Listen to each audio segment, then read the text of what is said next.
welcome to the Quantum Leap Your Business and Life podcast. My name is Bethany Londyn, and I am an energetic VC supporting CEOs and entrepreneurs in multiplying revenues and opportunities of their business through intuitive guidance and energetic healing. I am obsessed with finding and releasing blocks so that you can start receiving the guidance and opportunities that will be bringing you quantum leaps with ease. If you are looking to upgrade your business, life, spirituality, or need a perspective shift to flow, you've come to the right place. Leave it to me to pull out the juicy stories, quantum leap hacks, and how our inspiring guests have tackled obstacles and gotten into the flow to reach new heights of success. My intention is to bring clarity and massive awareness that infinite possibilities are everywhere. Your next moment could be a miraculous one. Thank you for being on this journey with me. Let's uncover their strategies, have fun, and see how we can quantum leap together. All right, I am so excited to be here today with Heather. I was introduced to her from a mutual friend who was like, I just really feel like you need to meet my friend Heather. You guys have a lot to talk about. And then as I learned more about her, I'm like, oh my goodness, I need to interview you for my podcast because she is quantum leaping in business and life. In fact, she's quantum leaped and now is figuring out the balance of it all. Right. Right. As you continue to expand. Exactly. Yeah. So let's have you, share with us about the magic that is you. What are you creating and bringing to the world? So I'll tell a little bit about my background and what I do. So I originally was trained as a registered dietitian. So I went to, school many years ago, but then, and I did stuff. I went right into that after college and worked a lot with eating disorders and people's relationship with their food, and their body. Primarily, a lot of us go into that field because we have our own issues. So that was a way for me to heal myself. And then back in 2004 is when I actually got introduced. I was working with an endocrinologist and started to become passionate about essentially functional medicine, which if people don't know what that is, it is using therapeutic doses of nutrients and or botanicals to treat and prevent disease versus using pharmaceuticals. So functional medicine and hormones and how the endocrine system works kind of became I just became passionate about it and I wanted to learn everything. And so, 18 years later, I guess, I am really, fully versed in that. I have a thriving practice. Yeah, she does. It's hard to get her to even text you back. This is true. But, and that's where I'm working on my balance a little bit more, obviously. Yeah. But no, and I think that, what I really essentially do is help patients become healthier. I deal with a lot of people that have fallen through the cracks of the conventional medical system. Mm-hmm. And what I mean by that, just to be a little bit more specific, is that, the entire medical model, which I, by the way, was trained in, by proxy, right? Working with physicians. But then I also went to ongoing education and learning about the integrative approach. You learn to look at the patient as a whole person. And when you look at conventional medicine and the way that doctors are trained, and even my good friends and my supervising MD will tell you this is just, we don't learn this stuff. This is how we are taught and sort of, drilled into our brains, but it's all about ruling out what it isn't and then treating the symptoms. So, whereas what I do is the opposite. It's really getting to the source of the problem and going from there. And I think that you can relate to that because obviously when we're healing people, we're going, want to go to the root, right? Exactly. That's why they're such a compliment, because I do believe that both, all of these modalities are so important to someone's health overall. It's not just the empirical data, right, that you see and you can check, although that is important. It gives me a lot of information. It's also very important to look at, the connections to our emotional experiences, our traumas, and what areas have we not worked out yet, right? And because I'm I was like, oh, I got originally, a story. yeah, go for it. I mean, so at the age of 30, I was getting divorced. And I'm like, TMI, I don't think we're just going to go there. I hadn't had my period for a year during that process. And my friend's like, I think you really need to go to the doctor. So I go to the doctor, and she's was really awkward with me when normally she's super friendly and communicative. And then it turns out that she was concerned about what she was going to say to me. So she wanted to triple check like my blood work or something with somebody. And so later that afternoon, which she didn't tell me, but later that afternoon, I got a call from the doctor, and she's like, so I just don't think you're ever going to be able to have kids. And I'm 30, and I'm like, what? Are you kidding me? And then I was referred to a naturopathic doctor who specialized in hormones, and went and saw her. And she's like, no. You don't have it's a PCOS or whatever. I don't know. PCOS. I didn't have that. So she was like, we just need to take out stress from your life. And at the time I was moving to LA, I'm like, no guarantee. Right. I'm making a life move right now. But she had me doing like concoctions, tinctures with the moon, acupuncture, doing blood work, and then we got to the point where my blood work had shifted. And then I checked a year later, and it's like, okay, you get pregnant. I'm like, okay, great. Yes. Awesome. Yeah. And, I've heard that more than once about PCOS, and for people who are listening that don't know what that is, it's polycystic ovarian disease, which sounds way more scary than it actually is. But I've had many doctors tell patients, and I think it's really kind of irresponsible to do that, because there are plenty of women who have, all it means is you have one or many tiny cysts on or near your ovaries, right? And so that doesn't necessarily mean that you can't ever have kids. I mean, I know people that have had that, and they still go on to have normal pregnancies. So, I mean, I just think that's a little, it can traumatize people when a doctor. Well, I could have taken the doctor's information as truth, and that would have been it, had I not had the guidance to go somewhere else and get a second opinion, That's right. So. And a lot of people, don't have the wherewithal to do that. They just don't think there's an option. If you're not, very familiar with the world of health, and you trust your doctor, why would you go to somebody else? You know what I mean? There's a lot of people that don't often see those options, or know about them. So I would say more so where we live, and in big cities, there's more options that way. The different types of healers and such. I mean, but you go to rural Alabama and you say, "Oh, I'm going to go to a healer." I mean, they'll think you're a little bit nutty, So yeah, you get what I'm saying. Yeah. So I'm curious, how did the passion lead to like hormones? And is that when, I'm curious also if there's a correlation to you finding that passion to your business expanding? Yeah, I mean, I just found it to be a system that was very interesting, because it's got so many different parts to it. I mean, it's not just the sex hormones. There's also obviously insulin, and our glucose and insulin regulation. Right. And, but all of these things really, I mean, and the other part of that is that we've got a country that's full of, basically a pandemic full of pre and diabetic type 2 patients, because of how we eat in this country, and how we, don't take care of ourselves. I mean, just, I'm a big believer in food as medicine.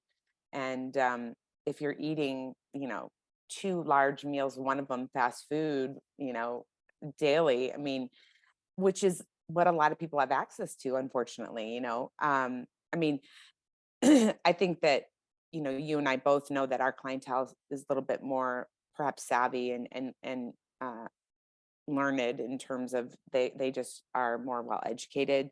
In bigger cities, open. You get and open. Yeah, that's a big part of it too. But to answer your question, I mean, what really, I think the key for me is helping people really feel good in their bodies, and we want to do that as naturally as possible. And so there's nothing like helping somebody who has been to 3 or 4 different doctors, 2 of them specialists, and the doctors have told them there's nothing wrong with you. And then they come and they get an evaluation, and obviously there's something wrong, but it's just, again, it goes back to how is the clinician, what are they testing and how are they interpreting it? I mean, these are all very important aspects of when you see patients. I mean, and a lot of times when you're seeing a doctor, they have their little slice that they're looking at. They're not looking at the entire picture. So, and I always am a believer that if you don't ask the questions, you won't know the answers, right, to patients. So I will spend, an extraordinary amount of time with patients just getting to know them. And then if they've had, because I originally, when I first got in, the first, 10 years of my practice was all like disordered eating. So that's kind of the foundation anyway. People have a relationship to their food, whether they eat to live or live to eat, right? So it's a specific relationship. And, I don't think that it's any big secret that many women, young and old, and everything in between, and including men, struggle with their body image and with, disordered eating, not necessarily that they have a clinical, disorder like anorexia or bulimia, but maybe fall in between the cracks, and that they just aren't, it's all based on their beliefs. So my passion is to really help people feel in their bodies, right? To reconnect to their bodies. Because that's I'm one like, of the, mine too. I love that. yeah, no, I mean, that's one of the big things that I was Yeah. trained in originally, which is the ability to help people reconnect to their physical intuitive hunger, and So good. and to know when they're satisfied. Because if you look at when we're a baby, when we're infants, we're all born with this um intuitive eater in us, let's just call it. I mean, it's a natural Yeah. occurring phenomenon. Our first experience with food is either the bottle or the breast, which is a nurturing thing. So we have this emotional hunger and physical hunger that is somewhat intertwined. And that generally it's pretty well, I would say, set intuitively until the child becomes socialized, or there becomes environmental or cultural, but environmental influences that cause them to start to use food, or there might be a power struggle with the parent. That's the other thing too, that when parents, you know, try to control the food of their kids too much, that can create problems. So, and When then I'm there's the like, whole, I'm just thinking of a baby crying means feed it, correct, which exactly. maybe they're communicating that they're hungry, but maybe you're also just trying to shut them up, quote unquote, Right, by right. here's some food. So That's I can see that's how that would create generally, emotional stuff. yeah. And then also, the idea, that's what I would tell my patients, when you were little, you cried when you were hungry, you pushed the bottle or breast away when you were done. I mean, that's when, Mhm. when babies are done, because they just don't eat anymore. Right. I mean, Yeah. so, Yeah. but we lose that. I mean, I can't tell how many people that I see, and they come in and they're like, yeah, I want to plan. I want to be able to know what to do, what to eat. And it's not that I don't provide that, because people need guidelines and they need boundaries, but it's more about Yeah. helping them just to reconnect. And I can say for myself that just through my training, I mean, it changed my life. I never thought about, how hungry am I and where am I at? I use a hunger scale. So I use the 0 to 10, like a pain scale, same Mm. numbering, Yeah. 0 to 10. 0 is ravenous, 10 is sick, full. And it literally, it took me a few months to kind of tune that in and sort of hone that tool. But it literally changed how I ate, because I was brought up, in the Midwest, we ate 3 big meals a day. It was just Mhm. breakfast, lunch, and dinner, and you kind of got what you could get in at those meals. So I was accustomed, it was just a habit to, eat until I was full. Or some people have clean the plate, like Yep. starving kids in Yep. China. Yep. Yep. I know that All one. the, yeah, and waste, there's a lot of reasons why people learn to overeat. And then just being in America, Mhm. we have such huge portions. So there's food everywhere. The availability is great. Now, some people grow Yeah. up with scarcity, right, with food. And so then they'll carry that on. In fact, I'm thinking of someone in particular, who he grew up that way, where there wasn't food security in his home because his mom wasn't the best provider that way. Yeah. And so to this day, if there's like a buffet or there's all this food, he just overeats. I mean, he eats until he can't eat anymore. Yeah. And even though you intellectually maybe can become aware of that, changing that pattern requires tools, and it requires also obviously the consciousness and the mindfulness to do so. Yeah. Do you So work with a lot of men? I'm just curious. I do. I work with probably about 40% men, 60% Wow. women. Yeah. Yeah. Okay. They don't talk about it as much, I think, Yeah. So but how do you end up with all your clients? Is it basically word of mouth? oh I'm yeah. curious. Yeah. Yes. Yeah, sorry about that. Um, yeah, it is all word of mouth. I've actually never really advertised or anything. I mean, I have entire families like that, because it's like, oh, I want you to see my mom and I want you to see my sister. And I Mhm. find that to be, the best way. That's really how I've built it throughout the years. Because I worked with alongside doctors for nearly, 20 years. Well, not, I mean, almost like 15, 16 years. And then I went off on my own in around 2014. And it's been, that's been a whole learning experience, going from being inside of a Yeah. practice and being part of a team to being the one in charge, right? Right. So I do have a physician that I have as a supervisor, right? So we do chart reviews and such, so I can do all the things Mhm. that I like to do, but like order blood, and obviously we can do prescriptions for them if necessary. Got it. But the truth is that it's every patient is different, and I would say that the majority of my patients are, probably, I mean, if you were like, a median is probably anywhere from 35 to 65, and men or women that are just looking to be healthier. Yeah.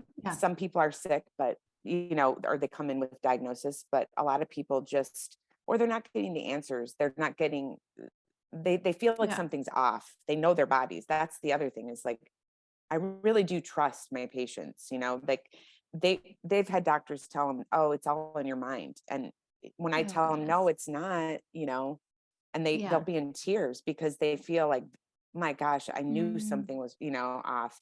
And Like the again, it goes, validation. yes, yeah. And because, I know my body, your body. I mean, Yeah. and maybe, women are, I think men are fairly tuned in, but I think women are maybe a little bit more tuned into their bodies, just because, we have monthly cycles. There's more to tune in about. Mhm.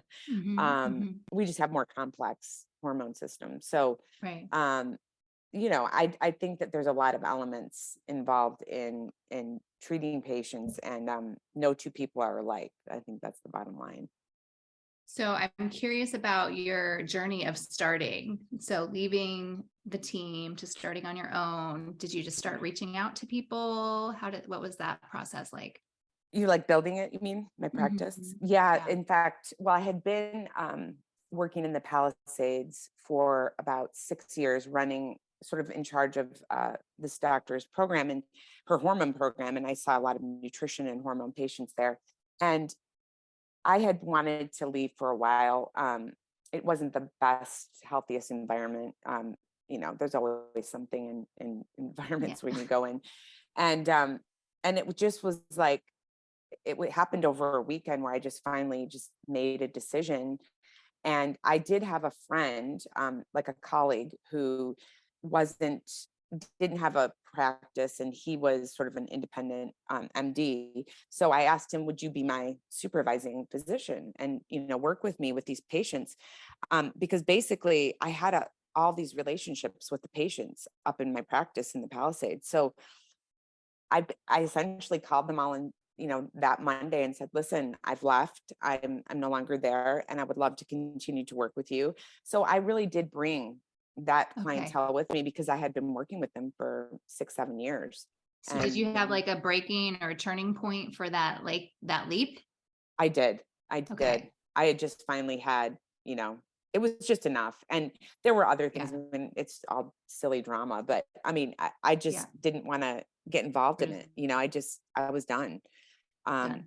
and yeah, when you have somebody that you're working with that you've really supported, I mean, truly, I did all I could to build that business and did a great job.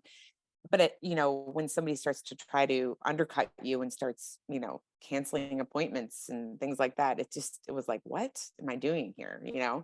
And, people have got egos, they've got issues, whatever. And I just decided that's enough. Yeah. And it was so funny because the weekend I was just telling this to one of my clients who I recommended this particular book to. There's a famous book. Her name is Pamela Grout, I believe, and she wrote E Squared. Have you heard of that? Yes. It's a I'm like, New York wait, I Times know that bestseller. name. Yeah, yeah, Yeah. yeah. Great book. So I read both of them. yes, so she has, because she has a Just follow up two. to that. Yeah.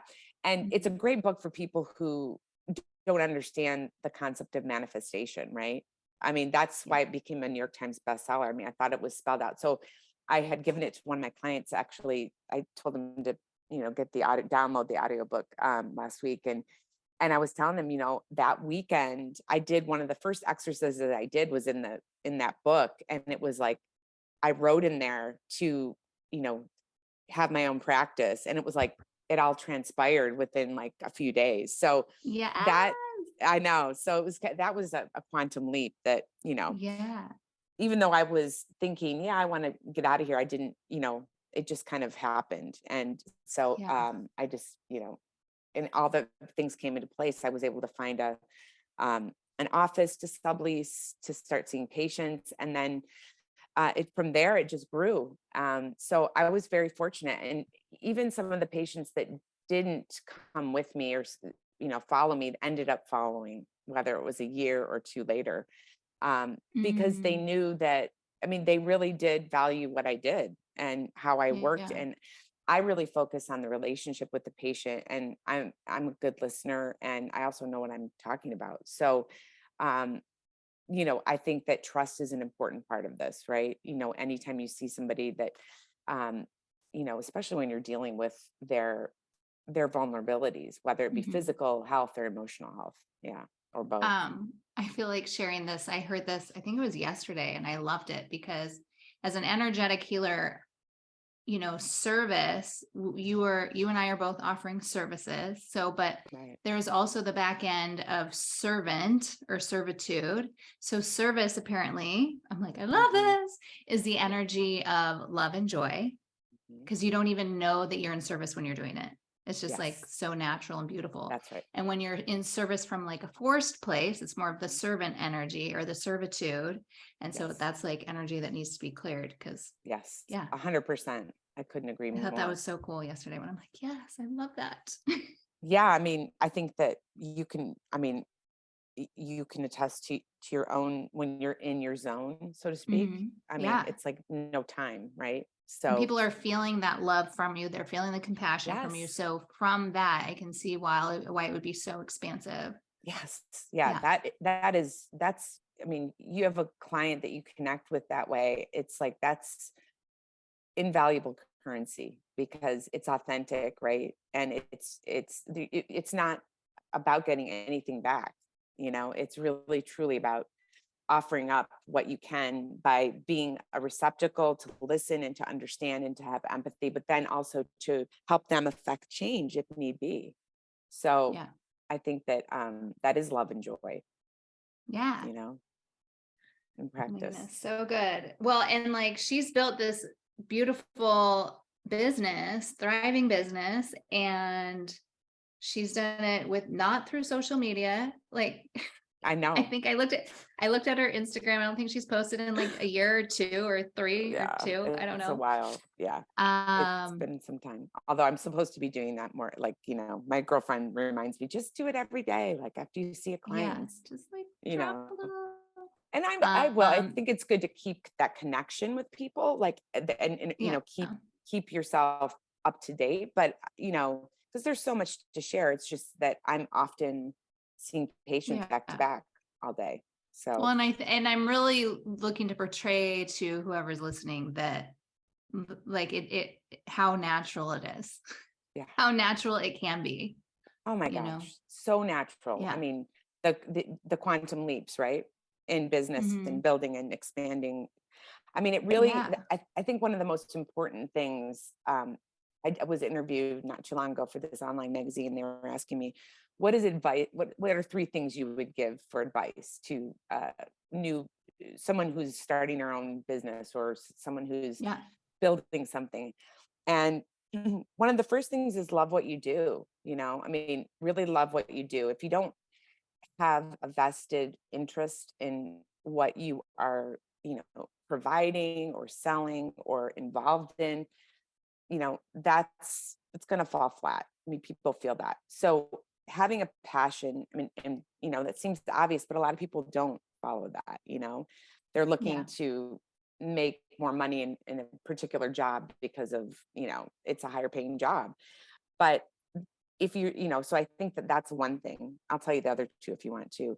The second Sure. thing I'm like, is, I'm going to ask my own version. So we'll see if it all lines up, but it probably okay. does. Cause So I always ask, what three oh, keys do you have for quantum do leaping? you ask? Oh, that's so interesting. Yeah. So So you're so just ahead of the aligned. game. It's beautiful. Um, You're so so intuitive. so the love what you do. The second one is do what you say you're going to do, follow through with tasks, like really you know be authentic to your word. I mean, I think that Yeah. whether that's if you have a client and then making sure you do follow up and say, saying thank you, or depending on what your business is. For me, it's all about how are things going, any issues, any changes since we last met. But those are the most important things. I mean, people really do appreciate that. So, staying true, like just follow through, you know, don't Yeah. leave things open-ended, really keep that. And I had to learn that too. I mean, in terms of running a business, that didn't come naturally. I mean, a lot of people who are in our field of health or wellness or healing, we don't know, we don't have business skills. I mean, not necessarily. We've spent a long time practicing and learning what we're doing. It's a different world. It's like almost like needing, so I've had a lot of mentors along the way to help Beautiful. me learn skills, like how to keep my clients, on a rotating schedule, like calendaring them to make sure that they're coming back regularly, et cetera. And so that's part of it. And then the third thing is, I think, is be willing to ask for help. Um, Mhm. that's, I have kind of learned in my own process in especially the last 5 to 6 years, delegating. When I built my business, I really built it myself. And so, I had to, instead of having like the office lady schedule the appointments and this and that, and I had to do all the bookkeeping. I Oh had to man. do Yeah. everything. And so, that learning that and doing it yourself, you got to do that right initially to know what's going on in your business. But then you, at a certain point, in order to grow, you have to ask for help, right? And you have to delegate. And that was hard for me. I mean, that was not an easy task. Because I was a control freak about getting things done right. And also my patients are like my babies. So like, I'm like, I don't want anybody to like say something Yeah. wrong, or Totally.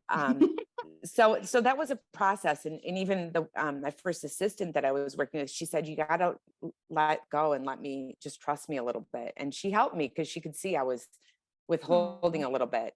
So that was big for me. And I don't think that is an easy thing for a lot of people. It's just in general. I mean, to ask yeah. for help means that you're vulnerable, whether that's in business or in your personal life. So those are Yeah. my top three things.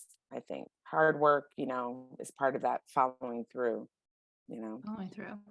No, I love that. I think it's important. I have a huge thing of also, if someone comes to me, I reach out. Like I figure there's a reason that Yeah, like their name just popped into my head. So I'll just reach out. I agree 100%. I'm like, I don't Happens know what's going on. all the time. That's Yeah. energy. I mean, Yeah. it's a signal. People emit Yeah. signals. I mean, it happens to me 10 times a day with patients. I'll be thinking Yeah. about them and, oh, I got to get a hold of them. Their charts on my desk. And I'm like, they text me, you know? Yeah. So, Energetic calling. I love yep. it. Or telepathic Synchronicity. calling. Yes. Yes. Yeah. One last question I have for you, because I think it's always just so fascinating, is I'm curious how your childhood supported you in where you're at right now. Oh, that's a good question. So my childhood supported me. Well, I think that it's interesting. I have two brothers, and we're Hmm. all in the service industry, Oh, actually. okay. And which is interesting. I mean, we grew up, my father owned a grocery store. And so we Hmm. we did work in his store from a young age.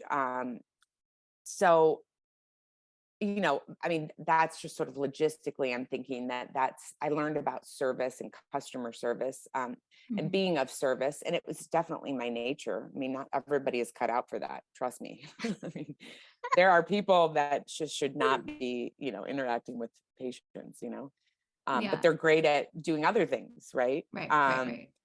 Right. But I also think that, I grew up in like a lot of Americans, uh, somewhat dysfunctional family, but also traditional. My father worked, my mother was at home.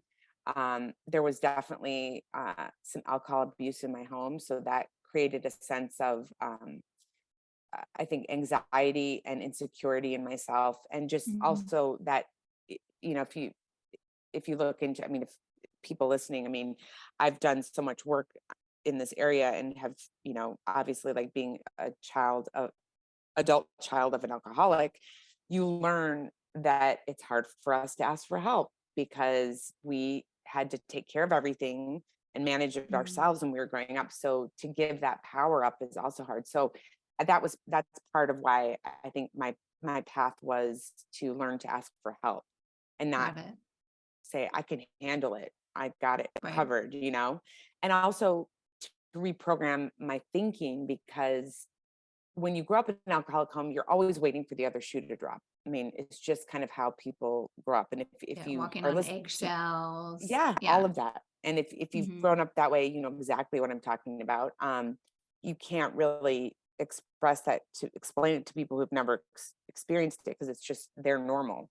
And Right. so that's where I had to reprogram, like, and learn to, like, be okay with, like, that things were going well, and that I was feeling good for long periods of time, and not having to self-sabotage or expect things to fall apart, right? Right. So those are pretty big influences, but if you can identify those patterns, if you will, or learned Yeah. behaviors, you can shift them. That's where you come in too, because Yeah. you can really clear out some of the old Hmm. beliefs and Yeah. patterns.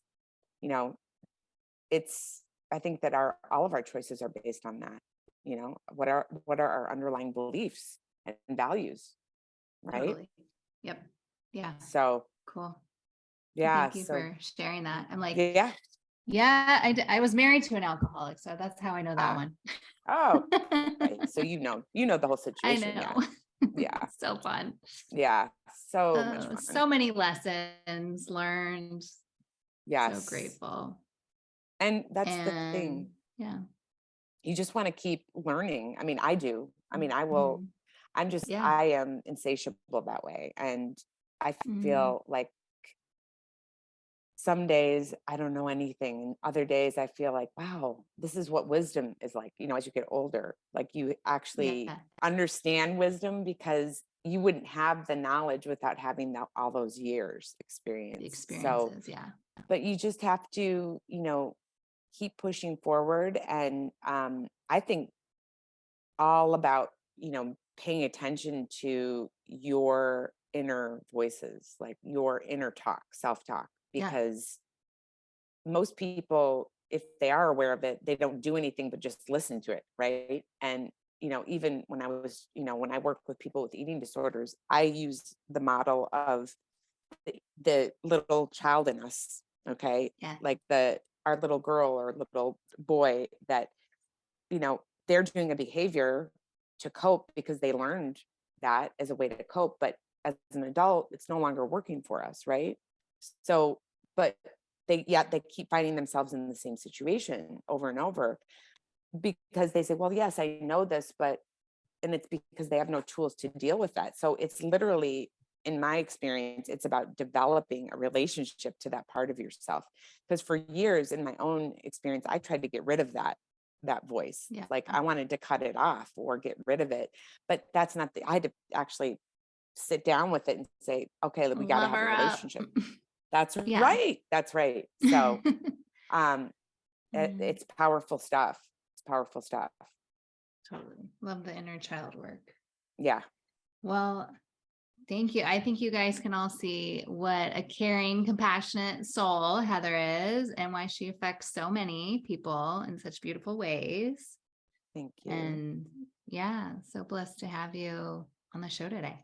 It's so great to be here. I mean, I think we covered all of it. Quantum leaping in business and life. That's what we're all about.